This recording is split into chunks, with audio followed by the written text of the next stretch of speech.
CEAP, Centro Espírita Altivo Panfiro. Uma casa de amor.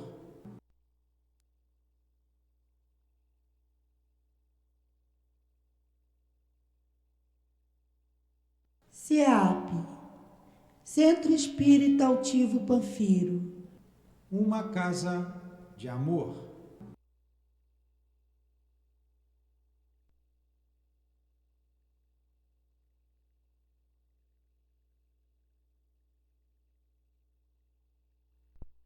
Vamos estudar o livro Problema do Ser e do Destino, do nosso irmão Leon Denis.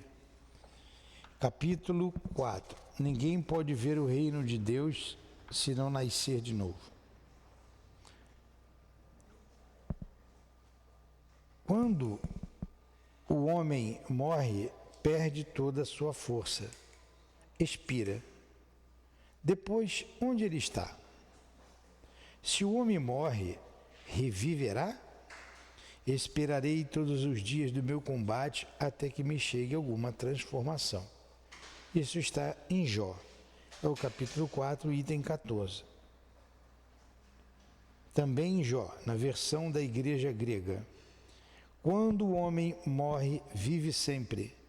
Terminando os dias da minha existência terrestre, esperarei, porquanto a ela voltarei de novo. Com a certeza da reencarnação de Jesus, que a doutrina espírita vem nos trazer, nos revelar, nos mostrar, nos ensinar, relembrar o que o Senhor disse, nossas vidas têm tido um rumo diferente. Fortaleça-nos o ânimo e a coragem para perseverar no bem, para lutar contra o homem velho, contra os maus pensamentos que ainda brotam de nossa mente e aproveitar esta encarnação como a melhor de todas que já tivemos. Por isso aqui estamos, Senhor, estudando para aprender e aprender para nos renovar. Aproxima de nós os nossos guias e benfeitores. Pedimos a Leon Denis que esteja ao nosso lado, pois ele escreveu o livro que estamos estudando esta manhã.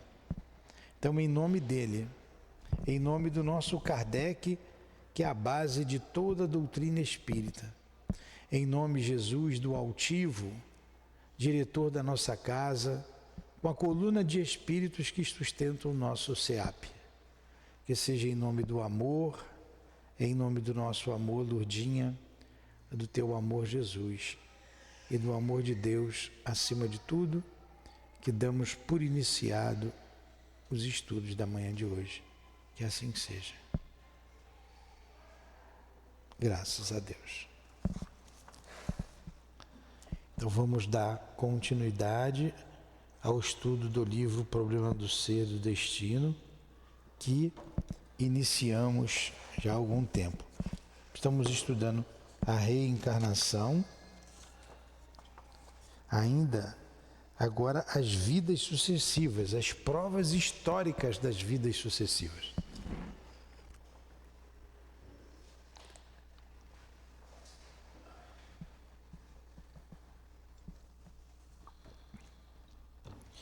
Nosso estudo ficaria incompleto se não dessemos uma olhada no papel que representou na história a crença nas vidas sucessivas.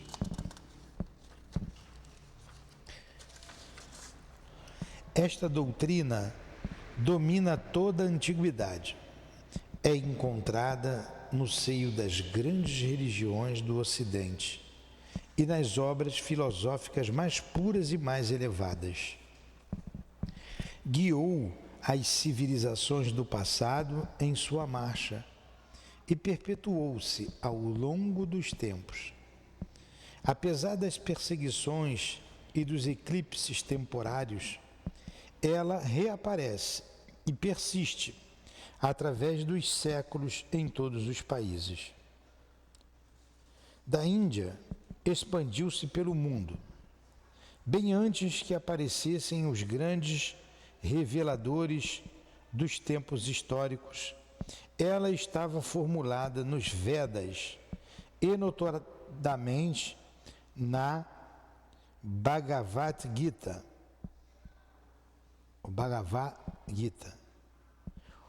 O brahmanismo e o budismo nela se inspiraram e ainda hoje 600 milhões de asiáticos, o dobro do que representam todas as religiões cristãs reunidas, creem na pluralidade das existências. Então ele está trazendo fatos históricos nos Vedas, lá na Índia. Os Vedas é um conjunto de livros. Vem dizer que o brahmanismo e o budismo se inspiraram também nos Vedas. E essa população de 600 milhões era no século XX. Hoje é bem maior essa população, né? A gente sabe que a Índia hoje, só a Índia tem 1 bilhão e 200 milhões de habitantes. Então quase o dobro desse número que ele colocou aqui. Há pouco tempo, o Japão mostrou-nos aquilo de que são capazes tais crenças em um povo. A magnífica coragem, o espírito de sacrifício que mostram os japoneses frente à morte, sua impassibilidade diante da dor, todas estas qualidades magistrais que causaram a admiração do mundo em circunstâncias memoráveis, não têm outras origens. Depois da batalha de Tsushima, informa-nos Le Jornal, em uma cena de melancolia grandiosa, diante do exército reunido no cemitério de Ayoma, em Tóquio, o almirante Togo falou em nome da nação e discursou solenemente para os mortos em termos patéticos. Pediu às almas daqueles heróis que prosseguissem a marinha japonesa, continuassem a frequentar os navios e reencarnassem nas novas tripulações. Se como o professor Isolé, que comentou no Collège de France a obra do autor americano Alf Mahan sobre o Extremo Oriente, admitimos que a verdadeira civilização está no ideal espiritual e que sem ele os povos caem na corrupção e na decadência, teremos de socorrê-lo. Um grande futuro está reservado ao Japão. Voltemos à antiguidade. O Egito e a Grécia adotaram esta mesma doutrina, sob um simbolismo mais ou menos obscuro. Por toda a parte se oculta a universal palingenésia. Palingenésia é a doutrina da reencarnação. A antiga crença dos egípcios nos é revelada pelas inscrições dos monumentos e pelos livros de Hermes. Considerada em sua origem, diz o Sr. Vogel, a doutrina egípcia apresenta-nos a viagem às terras divinas como uma série de provas e ao ultrapassá-las opera-se a ascensão à luz. Mas o conhecimento das leis profundas do destino estava reservado apenas a adeptos. Em seu terceiro livro, La Vie de la Mort, assim se exprime. No Egito, a doutrina das transmigrações era representada por imagens hieráticas impressionantes. Cada ser tinha seu duplo. Ao nascer, o egípcio é reproduzido em duas figuras. Durante a vida em vigília, as duas personagens confundem-se em uma só. Mas durante o sono, enquanto uma repousa e repara seus órgãos, a outra lança-se ao país dos sonhos. Todavia, essa separação não é completa, só o será por ocasião da morte, ou melhor, esta separação completa será a própria morte. Mais tarde, este duplo ativo poderá vivificar um outro corpo terrestre e cumprir assim uma nova existência semelhante. Então tá aí, ó, os egípcios antigos já sabiam de tudo isso. Na Grécia, encontra-se a doutrina das vidas sucessivas nos poemas órficos. Poemas órficos é de Orfeu, né? Era a crença de Pitágoras, de Sócrates, de Platão, Apolônio e de Empédocles, sob o nome de metempsicose. Muitas vezes eles falaram dela em suas obras de forma velada, pois a maioria estava atrelada ao sermão iniciático. Entretanto, ela é afirmada com clareza no último livro de A República, em Fedra, Timeu e Fédon. É certo que os vivos nascem dos mortos, que as almas dos mortos renascem ainda. Fedra. Está no livro Fedra. A alma é mais velha que o corpo. As almas renascem incessantemente no Hades para voltar à vida atual. Fédon. A reencarnação ela é celebrada no Egito, nos mistérios de Ísis e na Grécia nos de Eleusis, sob o nome de mistério de Perséfone. Apenas os iniciados participavam das cerimônias. O mito de Perséfone era a representação dramática dos renascimentos, a história da alma humana passada, presente e futura, sua descida à matéria, seu cativeiro em corpos de empréstimo, sua reascensão através de etapas sucessivas. As festas eleusianas duravam 3 dias e traduziam em uma comovente trilogia as alternâncias da dupla vida, terrestre e celeste. Ao final dessas iniciações solenes, os adeptos eram consagrados. Quase todos os grandes homens da Grécia foram iniciados, adoradores da grande deusa. Foi nestes ensinamentos secretos que eles auriram a inspiração do gênio, as formas sublimes da arte e os preceitos da divina sabedoria. Quanto ao povo, só lhe apresentavam símbolos, mas sob a transparência dos mitos, a verdade iniciática aparecia, assim como através da casca da árvore brota a seiva da vida. A grande doutrina era conhecida pelo mundo romano. Ovídio, Virgílio, Cícero, em suas obras imortais, fazem-lhe frequentes alusões. Virgílio, em Eneida, assegura que a alma mergulhando no Lestes perde a lembrança de suas existências passadas. A escola de Alexandria deu a ela um vivo destaque com as obras de Filon, Plotino, Amônios, Porfírio Jâmblico, Amônios Sachas. Plotino diz, referindo-se aos deuses: eles asseguram a cada um o corpo que lhe convém e que esteja em harmonia com seus antecedentes, segundo as existências sucessivas. Os livros sagrados dos hebreus, o Zorá, a Cabala, o Talmud, afirmam igualmente a pré-existência e com o nome de ressurreição, a reencarnação. Era a crença dos fariseus e dos essênios, o Antigo e o Novo Testamentos, em meio a textos obscuros ou alterados. Dela ainda trazem numerosos vestígios, por exemplo, em certas passagens de Jeremias e de Jó. Depois, no caso de João Batista, que for Elias, no de cego de nascença, e no encontro secreto de Jesus com Nicodemos. a passagem de Jó, nós lemos aqui no início, né?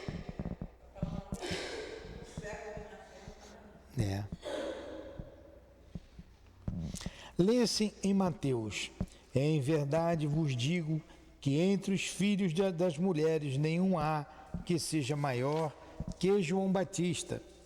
E se quiserdes ouvir, ele próprio é Elias que deve vir, que ouça quem tem ouvidos de ouvir. Olha aí Jesus falando da reencarnação. Um outro dia, os discípulos do Cristo interrogaram dizendo: por que então os escribas dizem que é preciso que primeiro volte Elias? E Jesus respondeu: é verdade que Elias deve vir primeiro e restabelecer todas as coisas. Mas eu vos digo que Elias já veio, mas eles não o reconheceram e fizeram com ele o que quiseram. Aí os discípulos entenderam que foi de João Batista que ele tinha falado.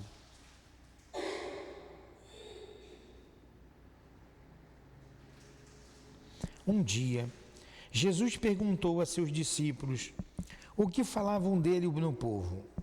Estes responderam: uns dizem que é João Batista, outros Elias, outros Jeremias ou alguns dos antigos profetas de volta ao mundo. Jesus, longe de dissuadi-los, porque falassem coisas imaginárias, contenta-se em acrescentar: e vós, quem julgais que eu seja? Quando ele encontra o cego de nascença, seus discípulos perguntam-lhe se aquele homem nascera cego por causa dos pecados de seus pais ou dos pecados que ele tinha cometido antes de nascer. Logo, acreditavam na possibilidade da reencarnação e na possível pré-existência da alma. O jeito de falarem faz até pressupor que aquela ideia estivesse difundida entre o povo, e Jesus parece referendá-la ao invés de combatê-la. Fala das inumeráveis moradas de que se compõe a casa do Pai. E Orígenes, comentando estas palavras, acrescenta: o Senhor faz alusão às diferentes estações que as almas devem ocupar, depois de se despojarem de seus corpos atuais e de revestirem outros novos. O cristianismo primitivo possuía, pois, o verdadeiro sentido do destino, mas com as sutilezas da teologia bizantina, o sentido oculto pouco a pouco desapareceu. A virtude secreta dos ritos iniciáticos evoluiu-se como um sutil perfume. A escolástica sufocou a primeira revelação sob o peso dos silogismos, ou arruinou-a com sua argumentação especiosa. No entanto, os primeiros padres da Igreja, e, entre todos, Orígenes e São Clemente de Alexandria, pronunciaram-se em favor da transmigração das almas. São Jerônimo e Rufino afirmam que ela era ensinada como verdade tradicional a certo número de iniciados. Em sua obra principal, O Príncipe, Os Despríncipes, Orígenes passa em revista os numerosos argumentos que mostram na pré-existência e na sobrevivência das almas em outros corpos o corretivo necessário à desigualdade das condições humanas. Ele se pergunta qual é a total das etapas percorridas por sua alma em suas peregrinações através do infinito. Quais são os progressos realizados em cada uma dessas estadas, as circunstâncias dessa imensa viagem e a natureza particular de suas residências. São Gregório de Nice diz que a alma tem uma necessidade natural de corrigir-se e purificar-se, e se isto não tiver ocorrido durante a vida terrestre, a correção far-se-á em vidas futuras e subsequentes. Todavia, esta elevada doutrina não podia conciliar-se com certos dogmas e artigos de fé, armas poderosas da Igreja, tais como predestinação, as penas eternas e o juízo final. Com ela, o catolicismo teria possibilitado maior espaço à liberdade do espírito humano, convocado em suas vidas sucessivas a elevar-se por seus próprios esforços, e não apenas por uma graça do alto. Igualmente, houve um ato rico de consequências funestas, que foi a condenação das ideias de Orígenes e das teorias gnósticas pelo Concílio de Constantinopla em 553, não é 1000 não, no ano 5 séculos e meio, 553. Ela promoveu o descrédito e a rejeição do princípio das reencarnações. Assistiu-se então à edificação, não de uma concepção simples e clara do destino, compreensível para os mais humildes inteligências, que concilia a justiça divina com a desigualdade das condições e o sofrimento humano, mas sim, de todo um conjunto de dogmas que trouxe a escuridão para o problema da vida, revoltou a razão e finalmente afastou o homem de Deus. A doutrina das vidas sucessivas aparece ainda em diferentes épocas no mundo cristão, sob as formas das grandes heresias e das escolas secretas, mas ela foi quase sempre afogada em sangue ou sufocada sob as cinzas das fogueiras. Na Idade Média, ela foi quase inteiramente eclipsada e deixou de influenciar o desenvolvimento do pensamento ocidental, para grande prejuízo desta. Daí os erros e a confusão daquela época sombria, a limitação do fanatismo, a perseguição cruel, o cárcere do espírito humano. Uma espécie de noite intelectual abateu-se sobre a Europa. Entretanto, de quando em quando, como um clarão, a grande concepção ainda ilumina, por uma inspiração do alto, algumas belas almas intuitivas. Continua sendo para os pensadores de elite a única explicação possível para aquilo que se tornara para a massa o profundo mistério da vida. Não só os trovadores em seus poemas e cantos faziam-lhe discretas alusões, mas espíritos de envergadura como Bonaventura e Dante Alighieri mencionam-na formalmente. Ozanam, o escritor católico, conhece que o plano da Divina Comédia segue de bem perto as grandes linhas da iniciação antiga, baseada, como vimos, na pluralidade das existências. O cardeal Nicolau de Cusa defendeu em pleno Vaticano a teoria da pluralidade das vidas e dos mundos habitados, com a quiescência do Papa Eugênio IV. Thomas More, Paracels, Jacob Boehme, Giordano Bruno, Campanella afirmaram ou ensinaram a grande síntese, muitas vezes com o próprio sacrifício. Van Helmont, em De Revolution Animarum, expõe em 200 questões todos os argumentos em favor da reencarnação das almas. Estas elevadas inteligências não são comparáveis aos cumes das montanhas, àqueles cimos gelados dos Alpes, que são os primeiros a receber as luzes do dia, a refletir os raios do sol e a conservá-los ainda, quando o restante da terra já mergulha na noite. O próprio islamismo, sobretudo o novo Corão, dá um lugar importante à ideia paligenésicas. A filosofia dos últimos séculos finalmente enriqueceu-se com elas. Woodward e Hume consideram-nas como a teoria mais racional da imortalidade. Em Lessig, Rego, Sant ou Jovem, elas são discutidas com elevação. Masina, interpelando os bispos em sua obra, diz o seguinte: cremos em uma série indefinida de reencarnações da alma, de vida em vida, de mundo em mundo, cada uma das quais constitui um progresso de relação a que precedeu. Podemos recomeçar o estágio percorrido, caso não tenhamos merecido passar a um grau superior, mas não podemos nem retrogradar nem perecer espiritualmente. Reportemo-nos agora as origens de nossa raça e veremos a ideia das vidas sucessivas pairando sobre a terra dos gauleses. Ela vibra nas inflexões dos bardos, murmura na grande voz das florestas. Agitei-me sem mundos, vivi em 100 círculos. É o canto bárdico. Os bardos eram os poetas celtas. É a tradição nacional por excelência. Inspirava em nossos pais o desprezo pela morte e o heroísmo nos combates. Deve cercar a todos quantos se sentem ligados pelo coração ou pelo sangue a esta raça céltica, vivaz, entusiasta, apaixonada pela justiça, sempre pronta a lutar pelas grandes causas.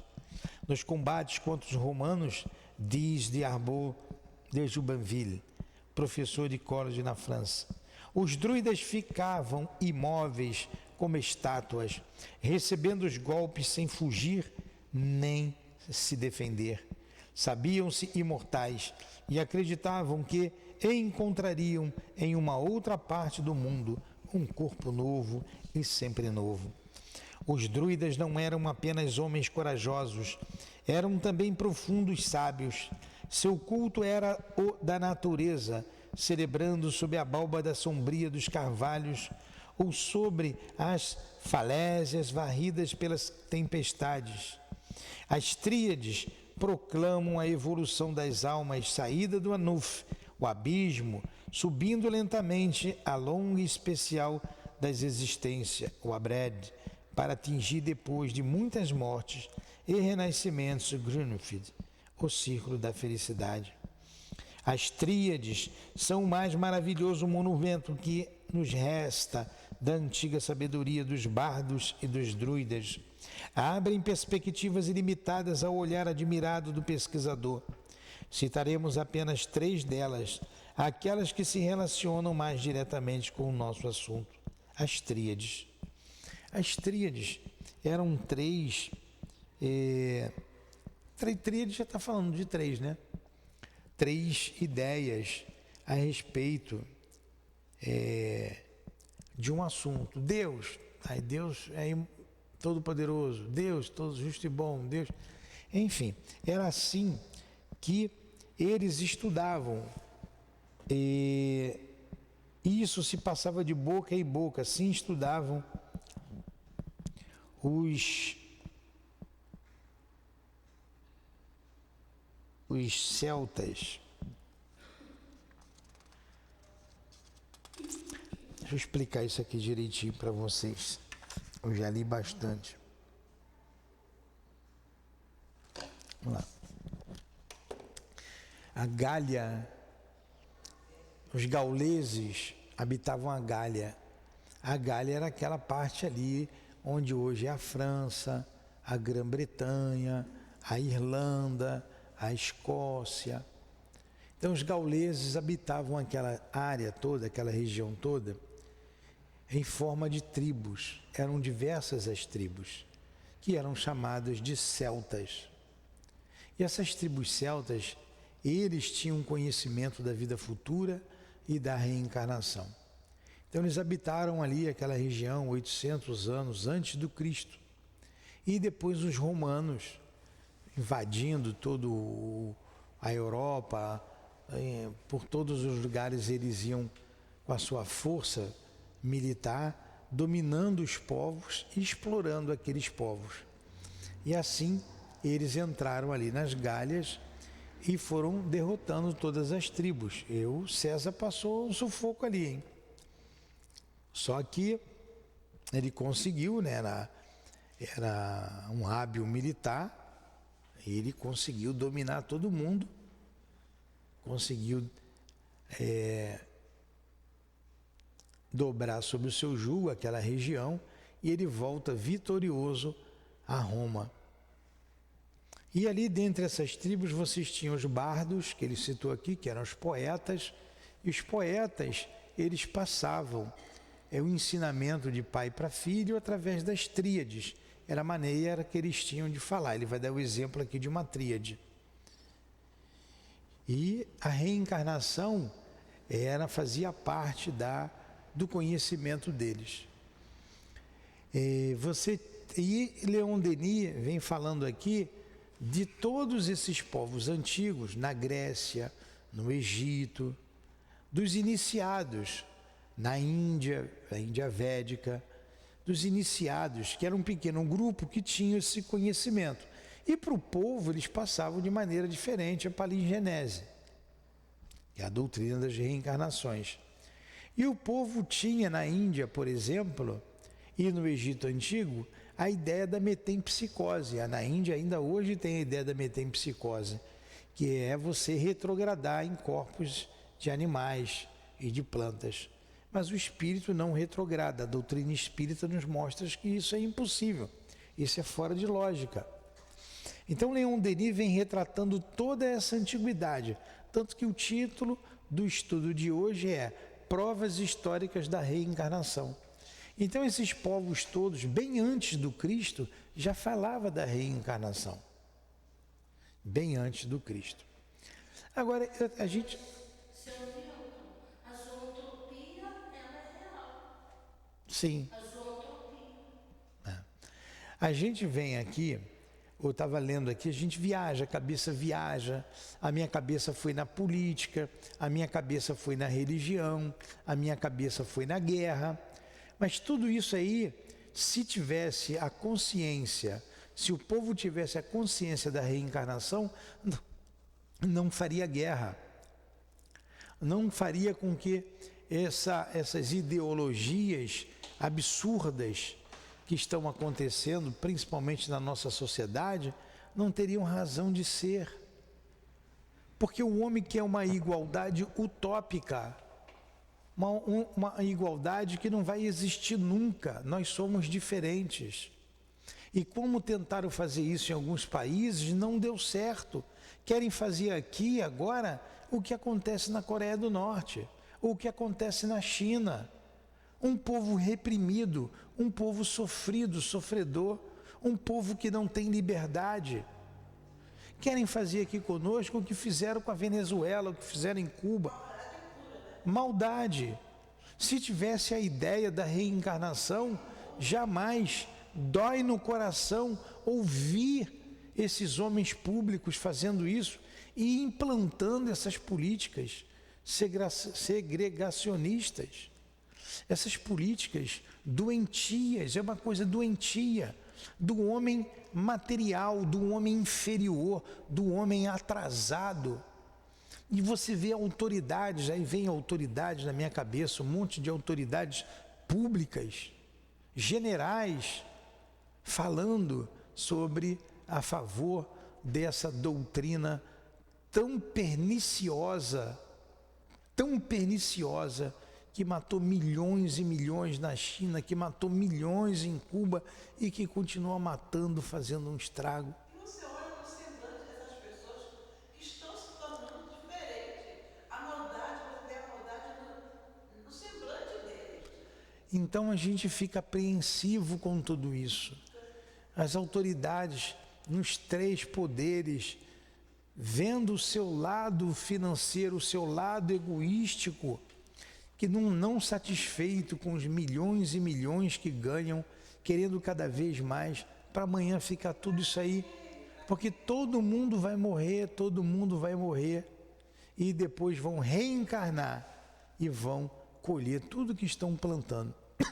Então, essas ideias, se elas fossem, como nós estamos tentando aqui através da divulgação, entendidas pela humanidade, e chegará o dia que isso será bem compreendida, não como a metempsicose, como ocorre na Índia ou em outros países aí, não uma religião radical, como são esses grupos extremistas que estão vindo ao Brasil, muitos deles já estão instalados aqui, querendo implantar essas ideias, e sim uma religião libertadora que faz a fraternidade. O mundo vai melhorar, as guerras irão cessar, os suicídios não acontecerão. Mas enquanto estiverem implementando essas ideias egoísticas, inferiores, atrasadas, continuará a dor, a miséria, a fome, a doença, infelizmente. E infelizmente, eu não posso ir além disso que eu estou falando.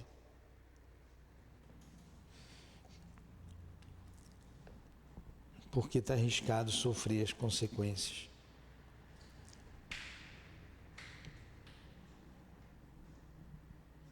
Onde nós paramos aqui, ó? A tríades, né? 3 condições indispensáveis para chegar à plenitude: conhecimento e virtude. Então, 3 condições indispensáveis para chegar à plenitude: transmigrar do Abred, transmigrar em Engnof, e lembrar novamente todas as coisas passadas até a Nof. Então, o Abred é o corpo. Depois você vai para uma região melhor, que é o Abred, até você chegar à perfeição, que é a Nof. Entendeu? Olha aqui. As tríades: evolução das almas sair do Anof, o abismo, subindo lentamente a longa espiral das existências do Abred, para atingir depois muitas mortes e renascimento em Gnof. É o nome que eles davam lá, né? Na língua celta. Em 3 meios eficazes de Deus. 3 meios eficazes de Deus. Em Abred, círculo dos mundos planetários, para dominar o mal e superar sua oposição relativamente ao círculo de Gnof, círculo dos mundos felizes, a necessidade, a perda da memória e a morte. As 3 potências da ciência, da sabedoria, a transmigração completa através de todos os estados dos seres, a lembrança de cada transmigração dos seus incidentes, o poder de passar de novo à vontade por qualquer estado com vistas a experiências e a avaliação, e isto se obterá nos círculos de Gnof. Então vamos lá. É você, trazendo para a nossa linguajar aqui da doutrina espírita, é você estar num mundo imperfeito, né? Um mundo imperfeito que é o nosso, o mundo material, extremamente material, tanto o mundo de provas e expiações, o mundo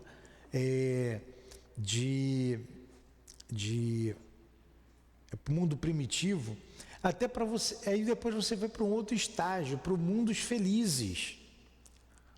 Para mundos felizes. O mundo de transição já é um mundo bem melhor do que o mundo nosso de provas e expiações. E até finalmente você vai para um mundo, para um estágio que você não precisa mais de reencarnar. São esses 3 círculos que eles dão o número de Anof, Abred, esses nomes diferentes e até difícil de pronunciar. Isso aí, ó, há 800 anos antes do Cristo. 600 a 800 anos antes do Cristo. Alguns autores acreditaram ter compreendido, de acordo com os textos bárdicos, que as vidas ulteriores da alma se davam exclusivamente em outros mundos. Aqui estão 2 casos que demonstram que os gauleses admitiam também a reencarnação na Terra. Extraímos de Kaunos. Find Mac Cumel, o célebre herói irlandês, renasce como Mongan, filho de Fiachan, rainha de Ulster, em 603, e mais tarde torna-se o seu sucessor. Os anais de Tigernach fixam a morte de Find no ano de 273 da nossa era, na Batalha de Atbrea. Um segundo nascimento diz de Juveni, esses nomes diferentes, né? Dá-lhe uma nova vida e um novo trono na Irlanda.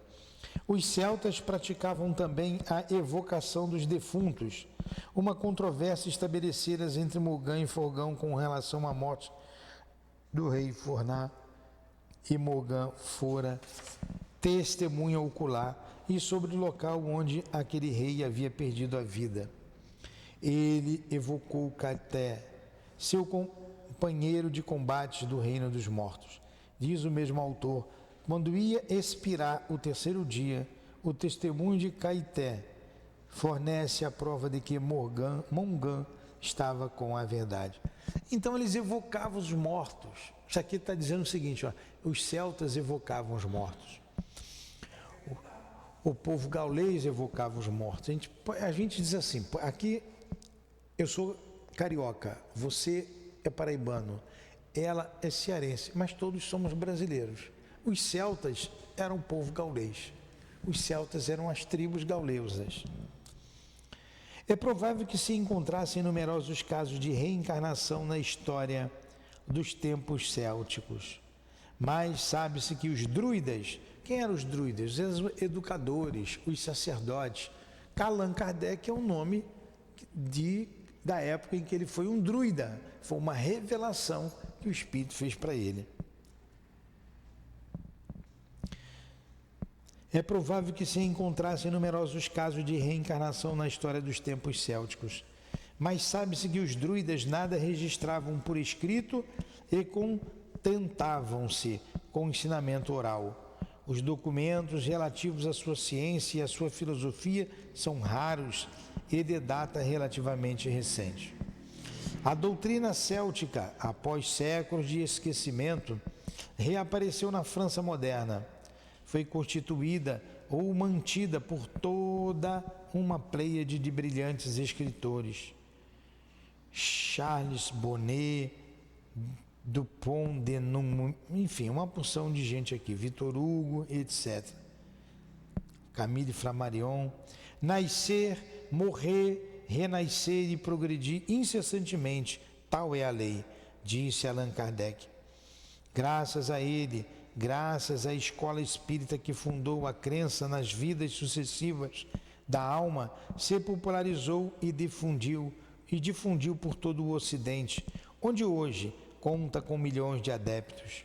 O testemunho dos espíritos veio dar-lhe uma sanção definitiva, com exceção de algumas almas pouco evoluídas, para quem o passado permanece envolto em escuridão. Todas nas mensagens coletadas em nosso país afirmam a pluralidade das existências e o progresso indefinido dos seres. A vida terrestre, dizem eles, em essência é somente um treinamento, uma preparação para a vida eterna. Limitada a uma única existência, em sua efêmera duração, ela seria incompatível com um objetivo tão grandioso. As reencarnações são as etapas da vida que todas as almas percorrem em sua ascensão. É a escala misteriosa que das religiões obscuras, através de todos os mundos da forma, conduz-nos ao reino da luz. Nossas existências desenrolam-se através dos séculos, passam, sucedem-se, renovam-se, em cada uma delas, desfazendo-nos de um pouco do mal que há em nós. Lentamente avançamos e seguimos adiante na via sacra, até que tenhamos adquirido os méritos que nos permitirão o acesso aos círculos superiores, de onde fulguram pela eternidade beleza, sabedoria, verdade e amor. É isso aí. Eu tive que ler. Foi cansativo? Não, né? Não tem jeito. Tem que ler. Traduzindo, essas manifestações espirituais existem desde que o mundo é mundo. Desde que o mundo é mundo. Desde que o mundo é mundo. Sempre se falou. Aí há um objetivo, um propósito de manter você na ignorância, por causa do domínio que algumas religiões, que alguns religiosos, né, querem ter sobre a população. Por que eu vou dizer que vocês não precisam de mim? Vocês têm que precisar de mim, porque eu vivo às custas de vocês, do dízimo que vocês me dão. Eu quero dominar. É isso que acontece com as religiões. E aqueles aí é apontado. E essa ideia aqui é libertadora. Você é o único responsável por sua vida. Nem Deus te salva. É você que se salva se seguir as leis de Deus. E Jesus Cristo mostrou o caminho. Você se salva se você seguir os ensinamentos do Cristo. Por isso ele é o guia e o modelo, porque ele deu o exemplo. Mas é você que vai caminhar. ele não vai te salvar. É muito simples eu pegar um copo d'água, jogar na tua cabeça, dizer que você está batizado em nome do Cristo e você ficar na minha dependência. O estudo atento da história dos povos não nos mostra só o caráter universal da doutrina palingenética. Permite-nos também acompanhar o encadeamento grandioso das causas e dos efeitos que repercutem através dos tempos na ordem social. Vemos, sobretudo, que esses efeitos renascem de si mesmos e retornam a seu princípio. Eles encerram os indivíduos e as nações nas malhas de uma lei inevitável. Sob este ponto de vista, as lições do passado são surpreendentes. O testemunho dos séculos reveste-se de um caráter majestoso que impressiona até o homem mais indiferente. Demonstra-nos a irresistível força do direito, todo o mal realizado, o sangue que se faz correr, as lágrimas provocadas recaem cedo ou tarde fatalmente sobre os seus autores, indivíduos ou coletividades. Os mesmos fatos culposos, os mesmos erros acarretam semelhantes consequências nefastas. Enquanto os homens persistem nas hostilidades um contra os outros, oprimindo-se e dilacerando-se, as obras de sangue e de luto continuam. A humanidade sofre até que o mais profundo de suas entranhas. Há expiações coletivas, assim como há reparações individuais. Através dos tempos, uma imanente justiça se exerce.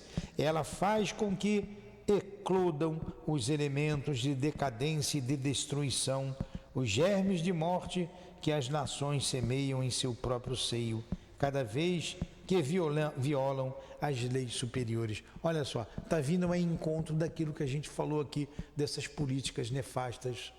É da nação a escolha do homem, são as expiações coletivas que nós temos que passar. Se hoje a gente sofre as consequências disso, estamos colhendo o que plantamos no passado. E esses que fazem sofrer ou que farão sofrer, colherão amanhã o que estão plantando hoje. Se lançarmos o olhar sobre a história do mundo, veremos que a juventude da humanidade, como a do indivíduo, tem seus períodos de confusões, de desregramentos, de experiências dolorosas. Através de suas páginas desenrola-se o cortejo das misérias inevitáveis. As quedas profundas nelas se alternam com impulsos ou triunfos com as derrotas. Civilizações precárias assinalam as primeiras eras. Os maiores impérios ruíram, uns após outros, no conflito das paixões. Caíram o Egito, Nínive, Babilônia, o Império Persa.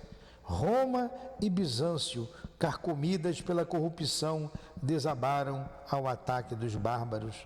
Acontecerá também com as grandes nações que dominam o mundo através de sua belicosidade. Cairão, como caíram todas as outras. Depois da Guerra dos 100 Anos e do suplício de Joana d'Arc, a Inglaterra é atingida por uma terrível guerra civil, a das duas rosas, York e Lancaster, que a conduz à beira do abismo. O que é feito da Espanha responsável por tantos suplícios e decapitações, da Espanha com seus conquistadores e seu santo ofício? Onde está hoje aquele vasto império sobre o qual o sol jamais se punha? Vejam-se os Habsburgues, herdeiros do Santo Império, e talvez reencarnações dos carrascos dos hussistas. A Casa da Áustria foi atingida em todos os seus membros. Maximilian foi fuzilado.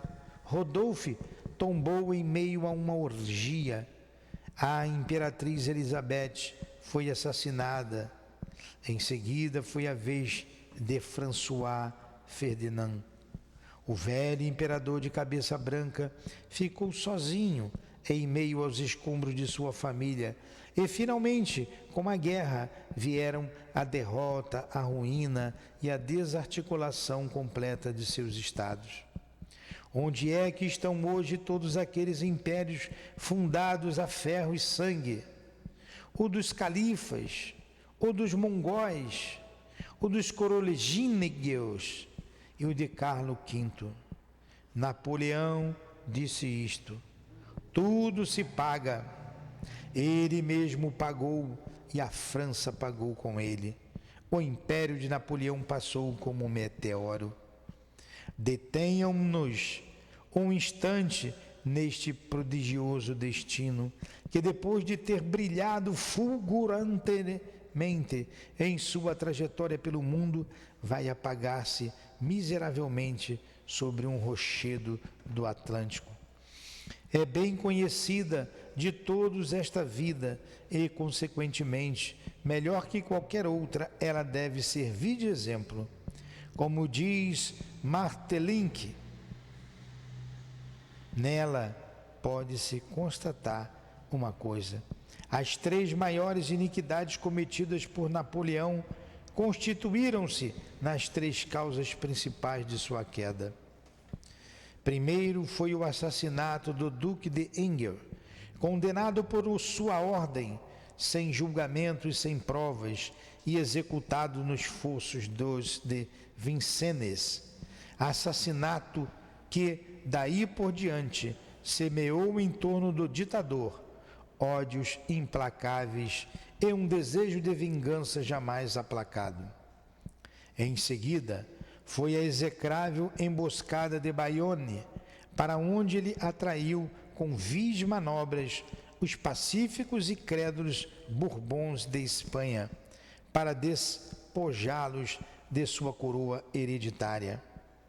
A horrenda guerra se seguiu aniquilando 300.000 homens, toda a energia, toda a moralidade, a maior parte do prestígio, quase todas as certezas, quase todos os devotamentos e todas as destinações felizes do império.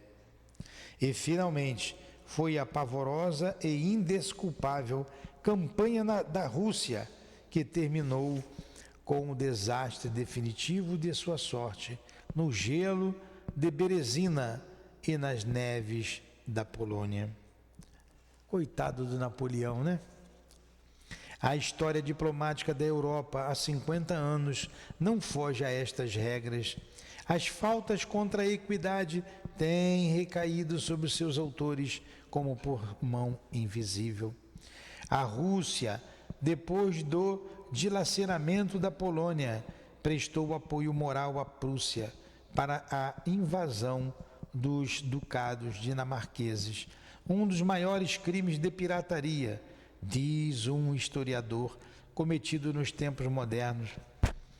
Primeiramente, ela foi punida por isto pela própria Prússia, que em 1887, no Congresso de Berlim, a destituída e todas as vantagens obtidas sobre a Turquia. Depois, mais cruelmente ainda, pelas derrocadas da Guerra da Manchúria e sua repercussão prolongada em todo o Império dos Czares, culminando com a Revolução Sangrenta e com o caos bolchevistas. No transcurso dos últimos séculos, a Inglaterra praticou uma política fria e egoísta. Depois da Guerra de Transvaal, enfraqueceu-se talvez, chegando a estes tempos preditos, em termos de tocantes por Sr. Robert. A habilidade dos homens de Estado vai imortalizá-los, caso tornem mais suave para nós esta descida, de maneira a impedi-la de tornar-se uma queda, se a conduzirem de modo a fazer-lhe parecer-se com a Holanda, em vez de parecer-se com Cartago e Veneza. Então ele está falando das grandes quedas, né? O que você planta, você colhe. Aquilo que dissemos no início.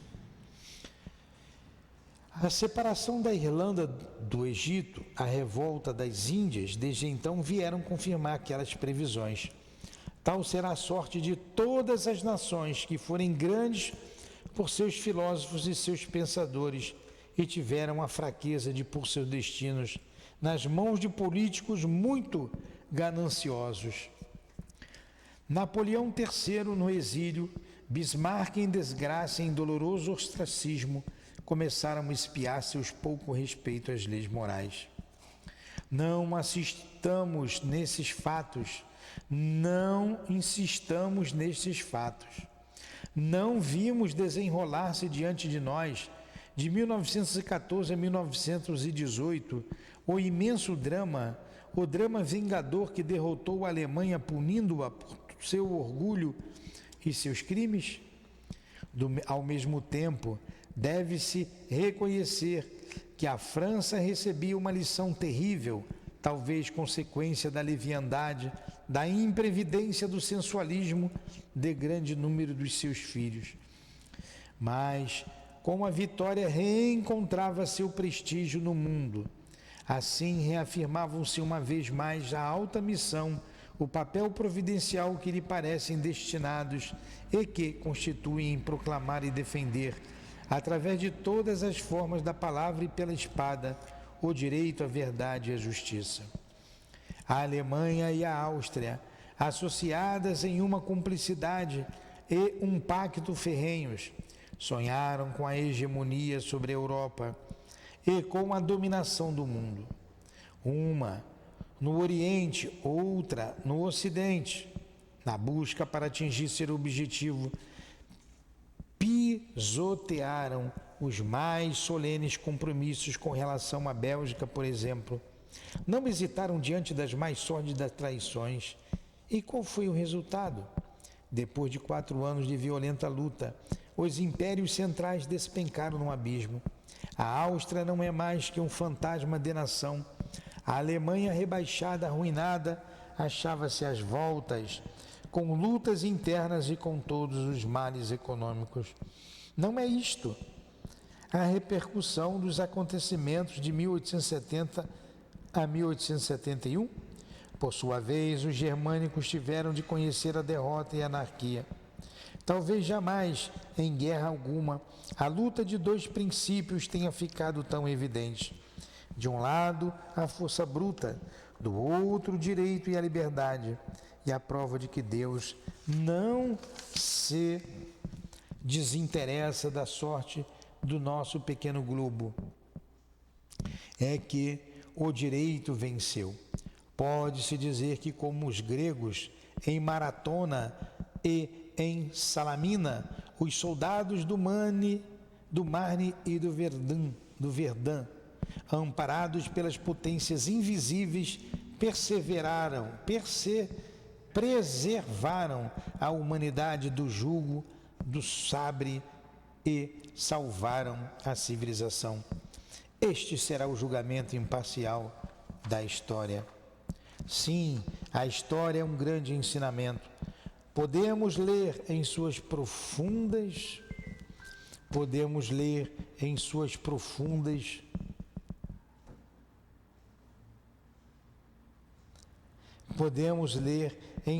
profundezas a ação de uma lei poderosa, através da sucessão dos acontecimentos. Às vezes sentimos como que um sopro sobre-humano em meio à noite dos séculos. Em alguns instantes, vemos se acenderem como relâmpagos as radiações de um pensamento eterno. Para os povos, como para os indivíduos, existe uma justiça. No que concerne aos povos, acabamos de vê-la manifestar-se no encadeamento dos fatos. Com o indivíduo não acontece o mesmo. Não conseguiríamos seguir-lhe a marcha, principalmente porque sua ação, em vez de ser imediata, só se executa a longo prazo. A reencarnação, a volta à carne, a sombria capa de matéria que recobre a alma e provoca o esquecimento, ocultam-nos a sucessão de causas e efeitos. Porém, nós vimos, particularmente nos fenômenos do transe, desde que possamos levantar o véu estendido sobre o passado e ler o que está gravado no fundo do ser humano. Então, na adversidade que se abate sobre ele, nas grandes dores, nos reveses, nas aflições pungentes, somos constrangidos a reconhecer a ação de uma causa anterior, de uma causa moral, e a inclinar-nos à majestade das leis que presidem os destinos das almas, das sociedades e dos mundos. Vamos parar por aqui e prosseguir semana que vem. Deu 1 hora de leitura. Nós tivemos que ler. Mas o que foi que nós lemos aqui? Fatos históricos sobre a reencarnação, lá falando da Grécia Antiga, do Egito, da Índia Védica, e depois num outro conjunto de ideias, falando das grandes conquistas, das grandes nações, as expiações individuais e coletivas dessas nações. Que todo grande império teve o seu apogeu e depois a sua queda. Agora você imagina se o Putin soubesse disso, né? Pois é. Então vamos fazer a nossa prece. Agradecemos, Senhor, por mais um dia de estudos.